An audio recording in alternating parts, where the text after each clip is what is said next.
In the quiet Bavarian town of Rosenheim, Germany, during the autumn of 1967, a small law office suddenly became the center of one of the most famous paranormal cases in modern European history.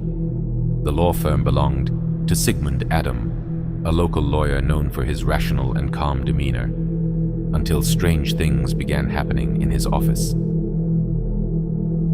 At first, the disturbances were small and easily dismissed. The office lights flickered for no reason. Fluorescent tubes exploded without warning. The wall clock stopped at the same time every day, 7:45 p.m. Then came the telephones. They rang constantly, sometimes with all lines lighting up at once. Yet when anyone answered, there was only static or silence. Thinking it was a technical issue, Adam called in engineers from the local power company. They found no fault in the wiring or voltage system. Everything was in perfect working order. Next, the telephone company investigated. Their findings were even stranger. On some days, the office phone system registered more than 50 phantom calls, as if someone had picked up the receiver and hung it up repeatedly in seconds. But no one in the office had done so. And the technicians recorded electrical surges in the lines at the exact moments the phones went wild. It was as if an invisible force was playing with the wires.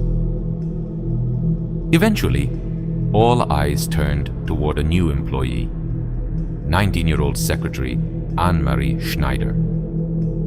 Coincidentally, the strange activity had begun shortly after she was hired, and every time she was away from the office, the phenomena stopped completely.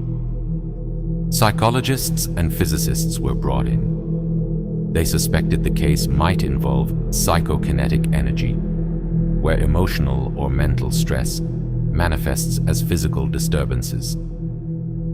Anne-Marie was described as anxious, nervous, and under pressure at the time. Soon, the haunting turned physical.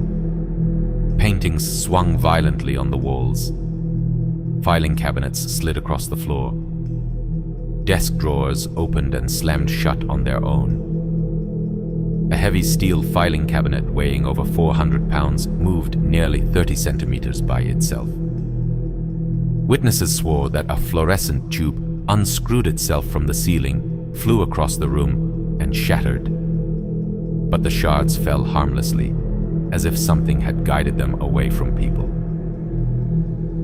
The chaos drew the attention of local police, journalists, and scientists. Cameras were set up, and footage was captured, showing lights flickering, phones ringing, and furniture shifting slightly with no apparent cause. One of the investigators was Professor Hans Bender, a respected parapsychologist from the University of Freiburg. He measured sharp fluctuations in the electromagnetic field whenever Anne-Marie was present. He concluded that this was a genuine poltergeist phenomenon, not a hoax. After months of terror, Anne-Marie finally quit her job, and almost immediately, the disturbances ceased. No more ringing phones, no more flying objects, no more flickering lights. Everything returned to absolute normality.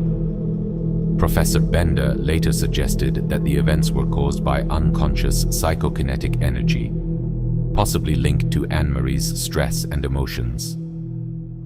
Skeptics, of course, claimed it was all staged, but no one could ever prove how. The Rosenheim Poltergeist became one of the most thoroughly investigated paranormal cases in Europe. It was covered in newspapers and documentaries. Electrical data, witness reports, and film footage were archived. To this day, researchers debate what truly happened in that office. And according to some locals, years later, people who worked in the same building claimed they could still hear faint tapping sounds and phone rings long after midnight.